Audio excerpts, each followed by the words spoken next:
Our sector has shown its agility, flexibility and resilience in the last 6 months. We have learned to manage and cope with the challenges that COVID-19 has thrown at us, both on a personal and business level. And we are very fortunate today to have 3 speakers from the north, the south and west of Wales who are ready to share their learnings and present how they've managed the challenge and also to answer your questions. We aim for the session to last no more than 45 minutes. So if we are unable to answer any of your questions on the list, we will collate them and publish them together with the answers and a recording of the session on our Food Innovation Wales website, which I will discuss a little bit later on. So here is the agenda, and this is basically the running order today. So the first presentation will be completed by Gareth Snook, who is the head of technical for FEI Foods. Afternoon, everyone. My name is Gareth Snook. I'm head of technical at FEI Foods. First and foremost, a huge thank you to Helen, Rhiannon and the team for organising this session and inviting me to take part. FEI Foods, we're a manufacturer of rice and grain products in retortable pouches. We have a factory in Swansea and another one just outside Cardiff in Llantrisant. I just want to take the opportunity to take the last 6 months or so through our coronavirus sort of journey and the challenges that we have faced. So that's with the majority of us. Sort of in early January, we were fairly relaxed about it all. So the message coming out from the government was that it was all in control and it wasn't going to be that much of an issue. But when it became sort of that global pandemic and more and more cases throughout Europe and then the UK, it became clear that it was going to become more of an issue for us here in the UK and the food industry. So just before lockdown, what was the sort of things? So as I said, in January, we were talking about things, but it was more in and around sort of how our horizon scanning, where are our ingredients coming from? Are we going to have shortages? We were going to ask from all of our customers these sort of questions. So that was the line of our sort of inquiries. It wasn't until sort of March that we pulled our crisis team together and said, right, now, what are we going to do? First and foremost, we pointed things like a single point of contact for anyone with COVID symptoms. That was really important to make sure we had a consistent approach. So one manager wasn't telling them one thing and one manager wasn't telling an employee another thing. It was the same person day in, day out, ensuring that they had COVID symptoms and instructing them what they should be doing and when they were expected to return to work.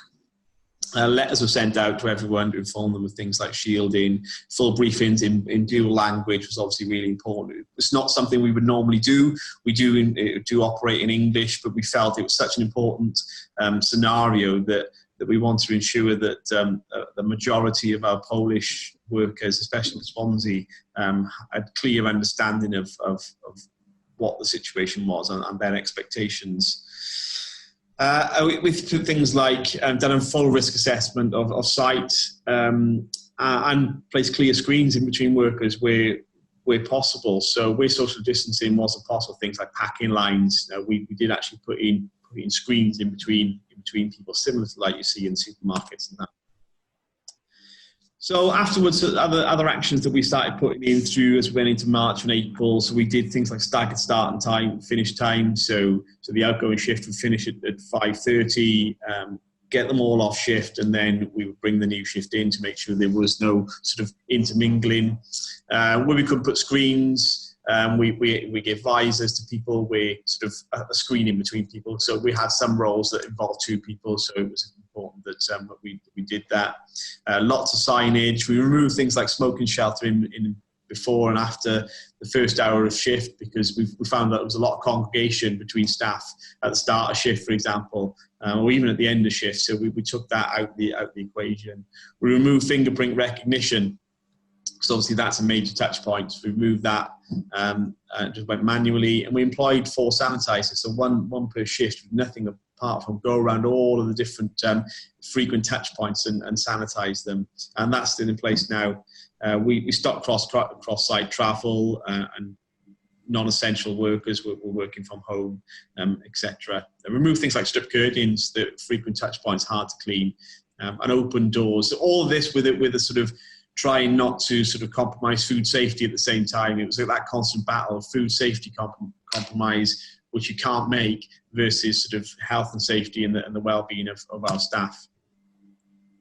So as May went into May, so other things that we've done. So we introduced temperature scanning within our security huts. So as more and more people were coming back into site, so we had new equipment that we just had to bring in, people from Denmark and from France that we just had to bring them in to sort of commission this new equipment.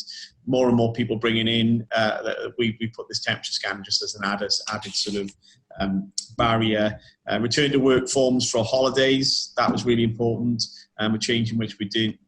We now bring facial recognition on for operators, so it now clocks them in, clocks them out, but it's all to do with facial recognition and temperature scanning at the same time.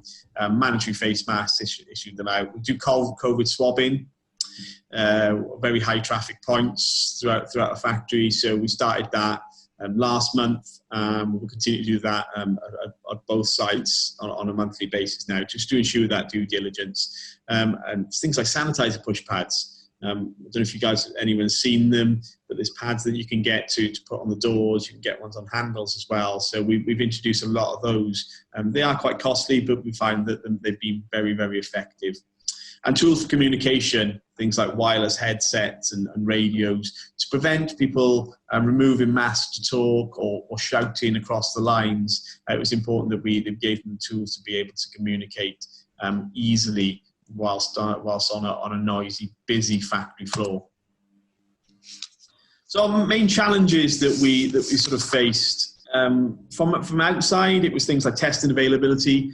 First few months, lack of testing availability was a real problem. So at peak, we had over 40 employees that were self-isolating, and we were really reliant on sort of casual labour as a result, because we needed to continue to service the orders that were coming through the door at an increasingly high level. And that just increased the risk. The more casual labour you bring in, the higher the risk. So we did purchase antibody tests. So now anyone come back into the business, we were allowing them to do an antibody test. And actually, sort of, I would say approximately 1% of those that have been off self-isolating actually came back with a positive antibody test. So it's very low, but it was just something that we thought was a good tool to have to sort of help steer our future strategy. Lack of basic PPE, chemical availability, we all would have found that to try and get hold of things was very, very difficult. Panic buying was a problem because our orders just went through the roof. From the end of February all the way through to probably May, we had our busiest 2-3 months on record. So that was a problem. And sort of key absences, so things like engineering departments that it probably wasn't coronavirus, but a bug would have gone through a shift of engineers, and you end up with no engineers on shift. Similarly, within technical, at one point in one of the factories, I had one person that was fit and well. All the rest were isolating, which was the right thing to do, but it obviously is a challenge. So things that were internal that was difficult, it was poor compliance to social distancing was a problem. You tell staff until you're blue in the face, but unfortunately they creep together. And even myself, when on the shop floor, you'd find yourself slowly getting to within past that 2 meters. It's just natural. You can't help yourself, because it's a change in which way we work. So we had to bring in mandatory masks because of that. Complacency, again, what that is, you'd bring in the rules and very, very quick, not very quickly, but over a period of weeks, those rules would slowly sort of not be flaunted, but be forgotten. So you'd have to reinforce them. Car sharing was an issue. Many employees share cars to and from work. So outside of work was a problem. We can only control what we can control. Outside of work was a risk, and maintains to be a risk. And employees believe in what they read on the internet. So it was masks are no good. 2 meter rule is no good. They'd rather believe what they would read rather than what the government was telling them or we were telling them. How we interacted with other businesses. So we made contact with the EHO, we spoke to them, they were happy with what we were doing. We've had contact with the HSE, all this over the telephone. We've proactively done our BRC extensions. We've had, since in July, we've had a Tesco audit. It was all announced. We've had an unannounced audit from one of our other customers, which was slightly naughty at the time, but we got through. We allowed them in. We did think about it. We did allow them in, but hopefully that'll be the only unannounced. All other orders have been planned in and announced, which I think is the right thing to do for the time being. So as we get back to more normality, so more and more people are back in the office now. So we've got mandatory cleaning of desks before and after, so cleaning stations. Work from was still in place, but rotation around the office. And we're still using things like Microsoft Teams as for day-to-day meetings, rather than being in big offices, even if we are in our own offices, each in a different office within the same premises. It just works, and I think it will continue to work. What will we do differently? I think I would introduce mandatory face coverings sooner, but we didn't want to do that without sort of being sure of our supply, and that was important, but I would like to have done it sooner. We'd like to engage the workforce sooner as well. We did hold staff forums. We were worried about doing that first and foremost, but once we did it, we felt it was really, really a good step forward, because it made them feel as though that made them part of the decision making, and it made us be able to get our message onto the shop floor. So communication was a big thing. So what concerns have I got for the future? So as we go into sort of the autumn and winter, are we going to have access to or control of the testing, speedy turnaround? So it would be really good as a business. So rather than rely on operators to say, oh, I'm trying to get a test, or I haven't got a test, is there somewhere we can control that as a business, or we can put our staff forward for testing? Is there proactive testing that we can be doing? Because something like a track and trace could completely decimate a whole shift. Localized lockdowns, what would that mean? Shielding, will that have to come back in? And yeah, as we grow, we have to bring more and more people into our business. So yeah, so thank you for your time. I'm sure if you've got any questions, you can forward them on to Rhiannon and Helen and the team, and they will forward them on. All right, thanks.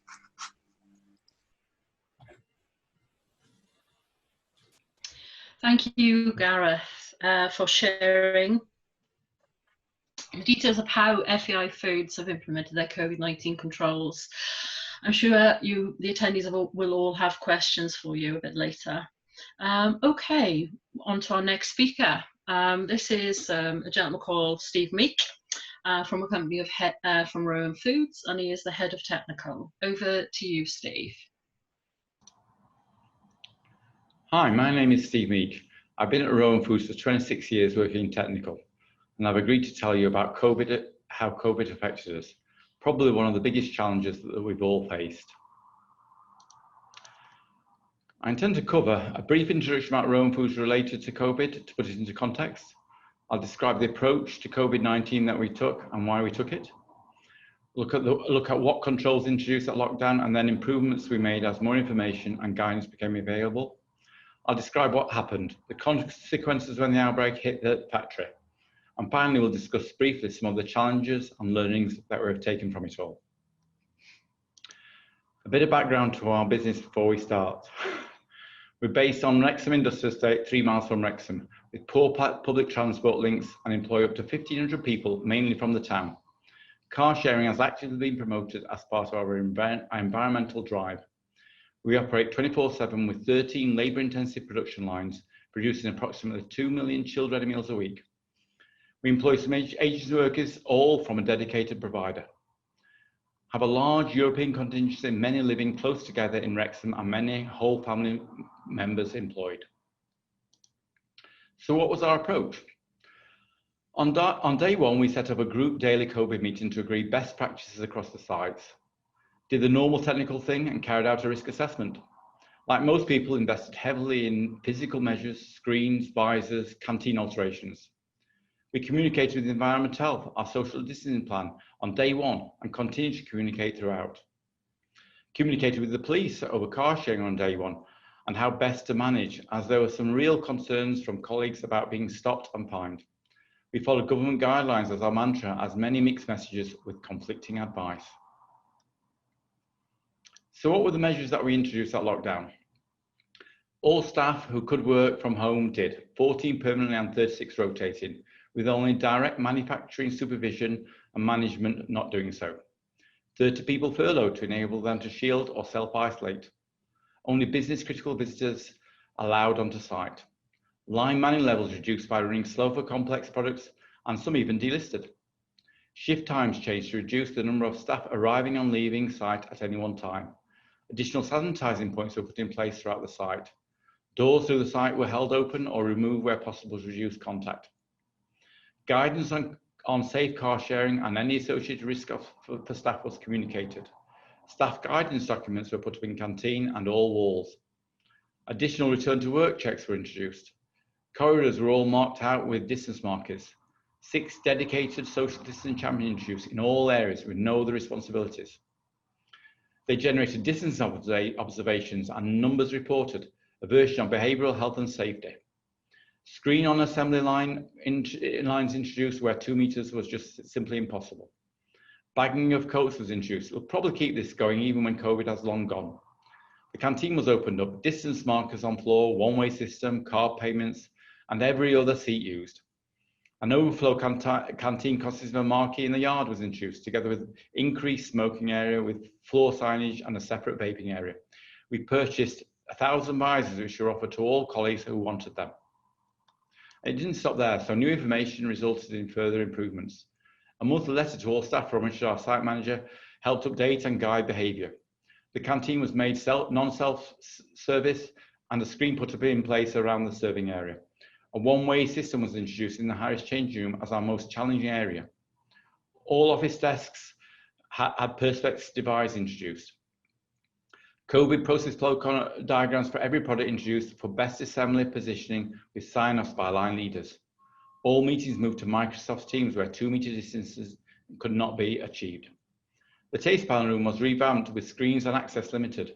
Fogging in the factory was increased to reduce virus levels in the environment. Additional cleaning of key touch points, e.g. handrails, and swabbing to verify clean. The social distancing team were put on a rota to cover all areas and shifts. We introduced contact tracing ahead of the government scheme. Continuous temperature monitoring introduced as colleagues enter the canteen. COVID swabbing of key touch points completed with all negative. We allowed Welsh Government advice and introduced isolation pay. So a few examples in photographs. Canteen was made non-self-service, as you can see here. Changing room practices were further improved. Office desks with perspex divides introduced. Assembly plan set up for 200 products. QA panel room was revamped.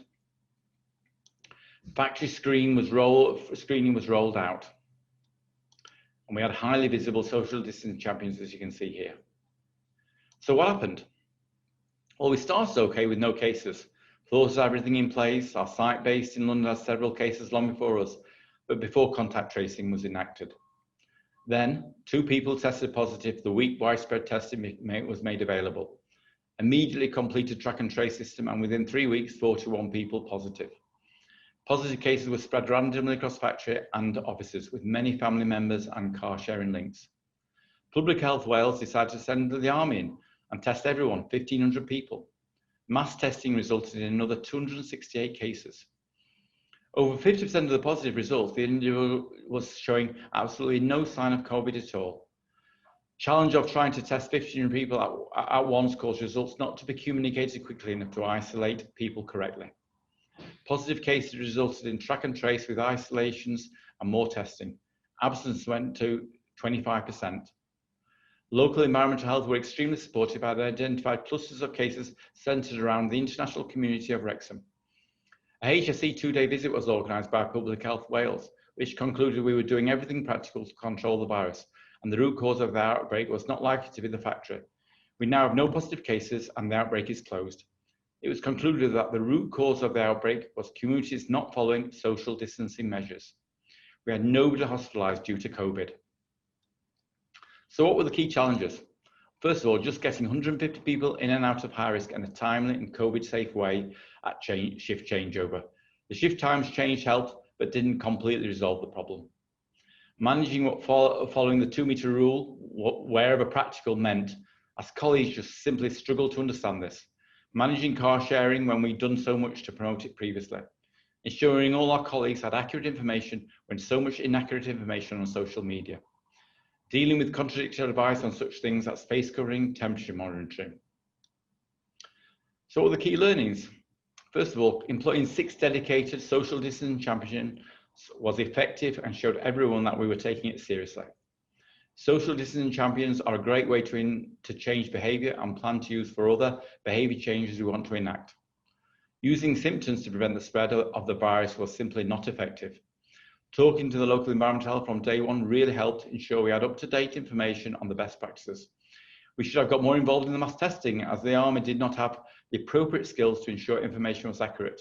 Consequently, many people never got their results, including me. Working with the environmental health on the track and trace meant it could be completed more effectively, as we had better access to the people and appropriate interpreters for our non-English speaking colleagues. We should have had more communication with our Works Council prior to having any cases. We moved to weekly when the first case happened. Our colleagues were fantastic despite large number of cases and the external pressures, meaning we kept the business going and came out stronger than we went into it. The more you test, the more positives you get. So in summary, this was new to everyone, so nobody knew what to do. The mantra of following the guidance helped us. Introducing social distancing champions was critical to changing behaviour and showing our people and external bodies that we're doing everything possible to meet the guidelines.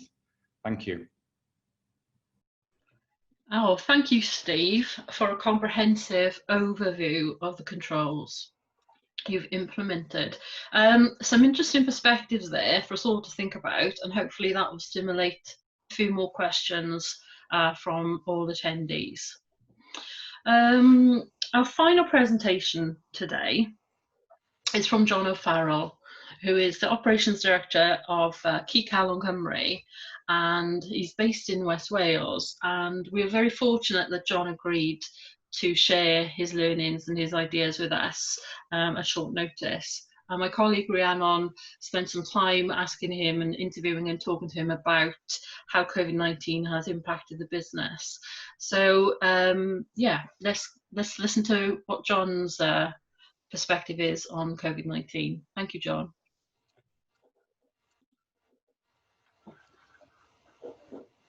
Good afternoon, John, and thank you for taking the time to talk to us as part of this Food Innovation Wales event. Could you just give us a brief introduction to your business? Good afternoon, Rhiannon. Our business is a beef abattoir business in Crosshands, West Wales. We're, I suppose, small to medium in size. We slaughter about 600 predominantly local livestock, have a staff of 65, 70 on our books, and we work traditionally Monday to Friday is our traditional week, 7 to 4. Okay, great. So I'm just going to ask you a series of questions about how your business has sort of handled the challenges of COVID since the outbreak of the pandemic in March. So the first question, what have been your key learnings for the business in relation to COVID since the start of the pandemic? Well, we're one of the most regulated businesses in the world, the food industry. So generally speaking, we take our instructions from outside. In this situation in March, there wasn't an awful lot of information available. We were all in this for the first time. I suppose the first thing we did was look at TACIT, and we did a threat analysis right across our site. I suppose we had experience, majority of us in this business, because we come from livestock. And coming from livestock, we're well used of coronavirus in calves, etc., over the years. So good practice with livestock ended up being good practice on the site. And that might sound strange, but it's not really. It's exactly the same criteria we would work as we would in a calf rearing operation. So our TASF immediately was based around where the cross-contamination points are and where people were meeting. So in general, our first thing we did was to try and see, could we divide our team into two. Mm-hmm. So if we did get an outbreak, it'd be in Team A, but not in Team B. Yeah. We split our canteen into two. We set up a second canteen. We did the same with our toilet facilities. We did the same with our farmers and introduced outside mobile toilets for them and for all our hauliers coming in.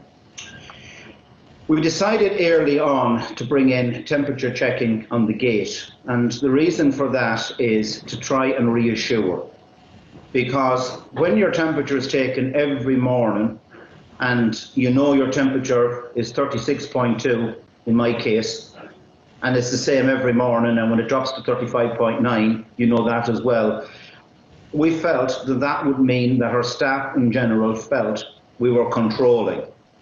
And controlling the entry point was extremely important to us. We went for 0 visitors, absolutely nobody on site. Again, any points of crossover from entering the site and pressing the buttons to let you in, to using a machine, a card machine to pay for product, we done away with. Yep. We left it open. We tried anything and everything to reduce any points of contact, increased our PPE right across the site, introduced visors, which didn't work. The guys found them impossible to work with. We adhered to the 2-metre rule to the point that we actually marked the concrete outside and put circles where everyone was to stand on the entry points going in. It basically was a team effort and bringing everybody on board with it.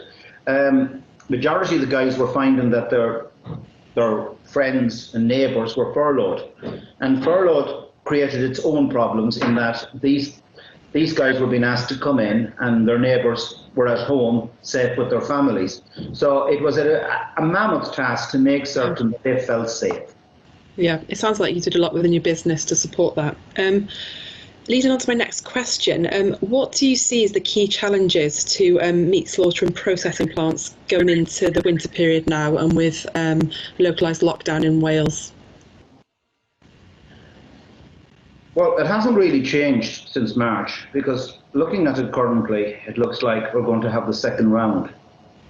The biggest difference this time was the weather was very favourable to us in March and April and was actually wonderful. This time we have wet weather, cold weather on the way. That's going to be a huge challenge. The first thing we're doing as a business is we've paid for ourselves to vaccinate all our staff for the flu.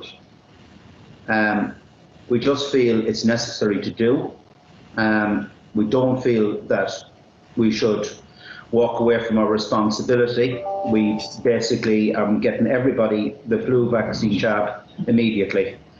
After that, it's basically continuing what we've done all spring.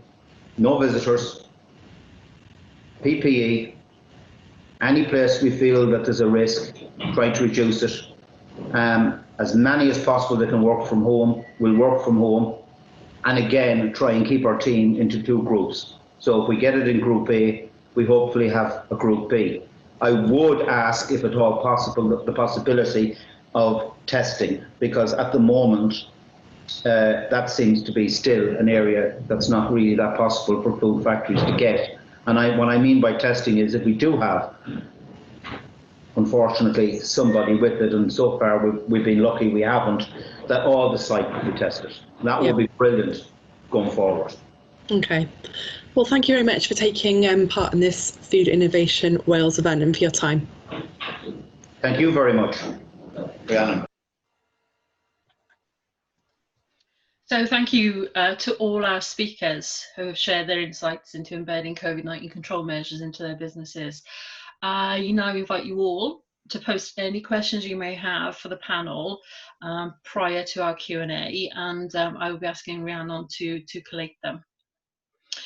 So while you're doing that, I wanted to share a resource that Food Innovation Wales team has pulled together from multiple resources, discussions with industry and working with businesses. It's our COVID-19 toolkit, which can be found on our Food Innovation Wales website. This is a screenshot of it.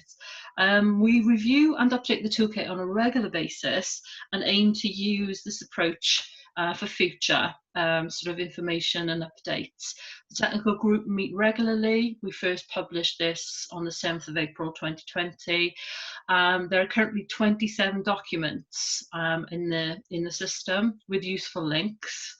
Of course, the important thing for us is that the industry use them. They're practical and applied. Currently, this particular sort of part of the website has been accessed, and the toolkit has been accessed over 5,000 times. So I've put a little link there on the bottom of the screen for your information. So if you want to look into it further, you can. Okay, we now move on to the Q&A part of our session, and I've asked Rhiannon to facilitate this. Thank you, Rhiannon. Hi everyone, good afternoon.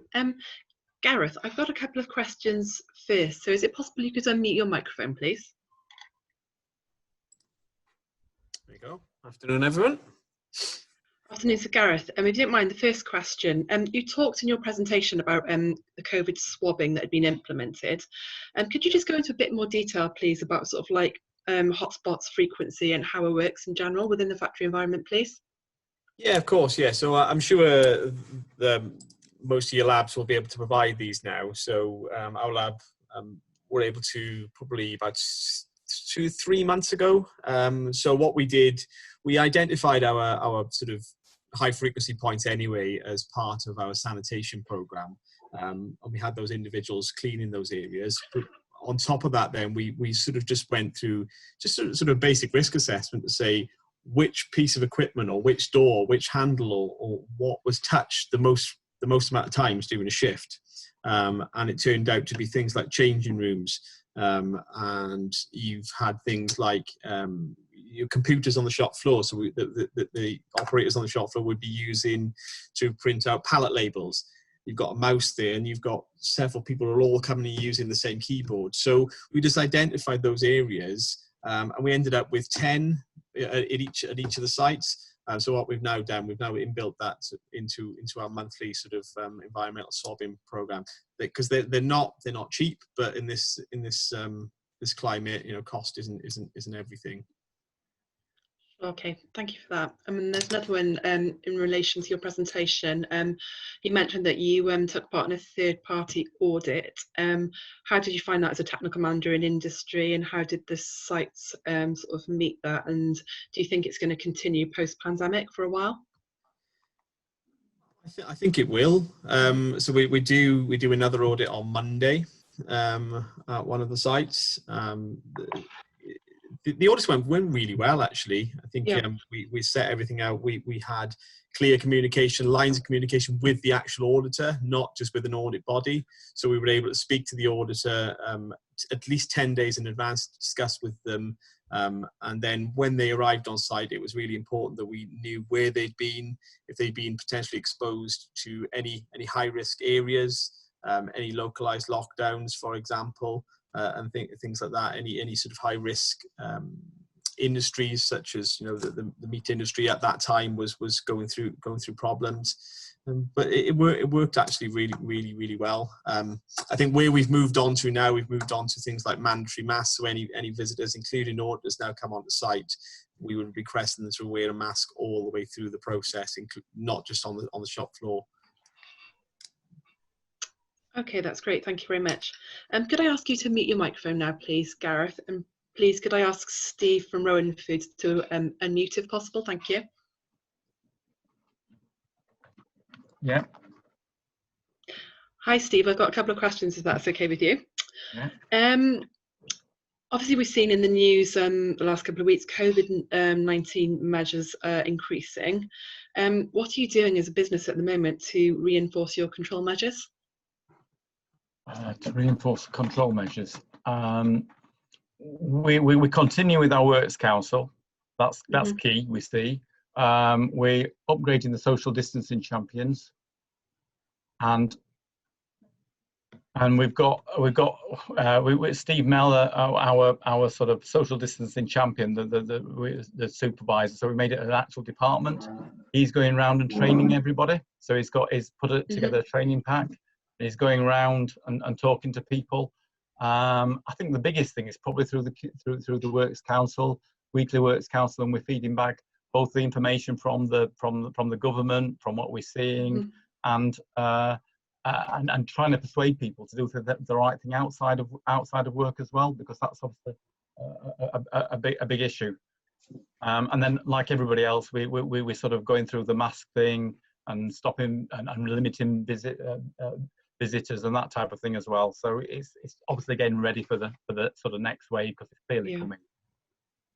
And sort of like on the shop floor as well, what have you found that the best methods to encourage staff behaviours and encourage social distancing rules on the shop floor during a busy working environment and shift patterns?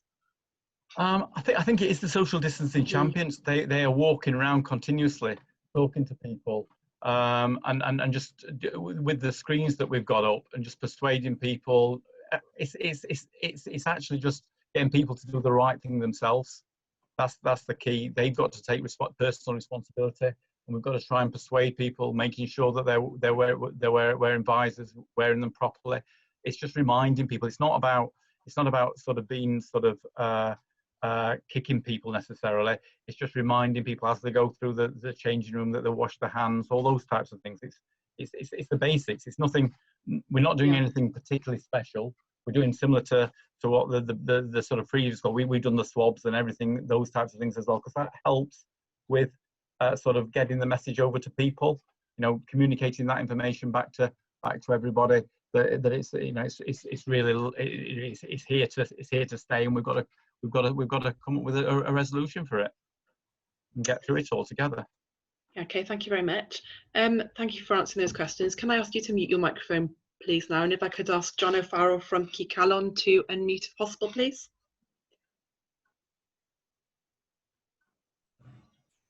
Go ahead. Hi, John. Thanks for joining us this afternoon. I've just got a further question or two for you, if that's okay. Obviously, coming into the winter period now, what additional controls have you or are you going to be putting in place for the winter period with protecting staff and ensuring needs met for health and safety?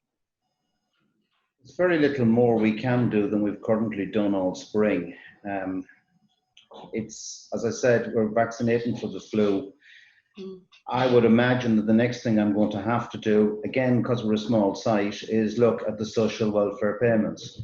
If we have somebody that is legitimate out and they're on £94 from the government for the 2 weeks, we've got to top it up. There's no point in thinking we're going to get people that are, generally speaking, on low income or on tight earnings to take the time out if they feel financially that they haven't got enough food to put on the table for their family. So I think that's going to be a huge issue for us, because there's no point in thinking otherwise. There's a £500 grant for the 2 weeks. That'll help some, whether we were entitled to it or not is another question. But I think we genuinely have to pay and keep the people going that are out for that 14-day period, because otherwise you're going to encourage people to lie. And that's hugely important to us, that they realise we will look after them while they're out. Yeah, no, thank you for that. Thank you, Rhiannon. Thank you, Rhiannon, and our speakers for sharing your thoughts on those questions. I think we may have a few more questions that haven't been answered, but we will report back to you on that and ensure that we answer all of the questions. So finally, it falls to me to wrap up our session today and say a few thank yous. So firstly, I'd like to say thank you to the speakers for sharing their experiences and taking part in the Q&A. We greatly appreciate your time and contribution today. Secondly, all those in the Food Innovation Wales team who have contributed to, coordinated, supported today's events and support our industry in Wales. Finally, all of you who have attended today's session, thank you. We hope you have found it useful and will be implementing something from today's session in your businesses going forward to make them even more COVID resilient.